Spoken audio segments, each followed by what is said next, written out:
Hello students, so today we are going to discuss the next term, that is system of units. Yesterday we have discussed about the fundamental quantities, derived quantities and their units. Now the further term we have, that is system of units. I have divided the system of units into further 4 categories. First one is CGS unit, second is FPS, third one MKS, and that is SI units we are doing from class 9th, 10th and so on. Now the first is the CGS unit. What is the full form? That I have used as an abbreviation. And now what is the full form for CGS unit? C stands for centimeter. C stands for centimeter, that are units of length. Centimeter is the unit of length. And G stands for gram, that are units of mass. S stands for second, that is units for time. Clear this thing? The first one is centimeter, the units for length. Second one is gram, the units for mass. Third one is second, the units for time. So that was our CGS system. The further one I have FPS. F stands for foot, like for length. I can write as foot, 3 feet, 7 feet, 5 feet. By this way we use this term. P, pond, that is for mass. Pond, like many times we go to the shops and we say that we need 3 pound cake, 5 pound cake, 7 pound cake, that is for mass. And this third one is second, again for the time, that is also for the time. So that we have discussed for CGS and FPS. Then next we have MKS system, in which M stands for meter, K stands for meter for length, K stands for mass, that we write as kilogram, S again stands for second, that means for time. That was the third which we have discussed, like MKS system. The fourth one is SI system, Standard International Unit, in which we study the 7 fundamental units and 2 supplementary units. The 7 fundamental units we have discussed in the yesterday's video, in which I have described that unit for mass is kilogram, unit for time is second, units for temperature Kelvin, luminous intensity, candela, amount of substance, mole. These units we have already discussed, that are under the SI units, and that were 7 fundamental units. Further we have 2 more supplementary units, and that 2 supplementary units are as, the first one is radian. The units for plane angle.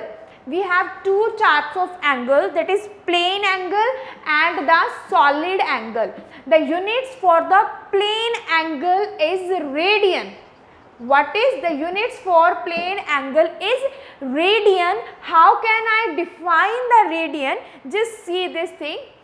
It can be defined as the angle subtended at the center. Subtended means उस centre तक उसको subtend किया हुआ है at the center of circle. This I have expressed as circle by an arc. What is arc? That I have circle and that I can consider as my arc. That thing we have already discussed in the junior classes also. You are clear about the terms like arc, radius and all. So an arc having length, its length equal to radius. Radius we take as this distance, equal to radius of circle. In standard 6th or 7th you might have done that arc, that angle is equal to arc upon radius. I have written this thing same, that is my angle subtended by a circle, that is my arc and it is my radius. Just see this thing, I have drawn that circle in which this is my center point and that I have drawn as arc, and distance I have given ds, and that is my angle subtended at the center which is joining with the arc, and that distance from center point to this arc point I have taken distance r. As we know, if I am taking this full circumference, then whole distance is, means circumference of the circle is equals to 2 pi r. So, in place of this ds, I can write as 2 pi r, that is r of the whole circle, 2 pi r, radius I have written r.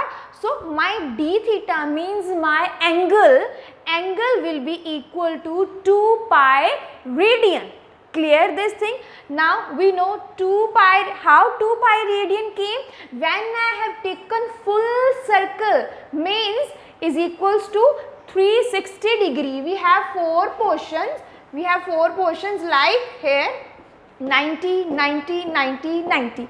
By completing the whole circle, we get 360 degree. If I want to find pi radian, then it will be divided by 2, I will get 180 degree. If I want to find 1 radian, earlier I found 2 pi radian which is equals to 360 degree. Then I have divided this 360 by this 2 to find the pi radian. Afterwards, to find the 1 radian, what I have done? I have divided 180 by this pi, and we know the value for pi is 22 by 7, and I have done little calculation over there. 180 multiplied by 7 divided by 22. When you will do calculation, you will get this term, means 1 radian will be equal to how many degrees? 57.3. This term you will use in the numerical problems. So, all about the system of units.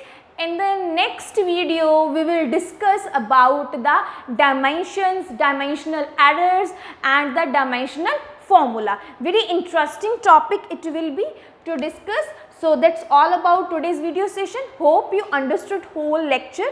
Still, if you will have any kind of query, you can ask anytime. Thank you. Have a nice day.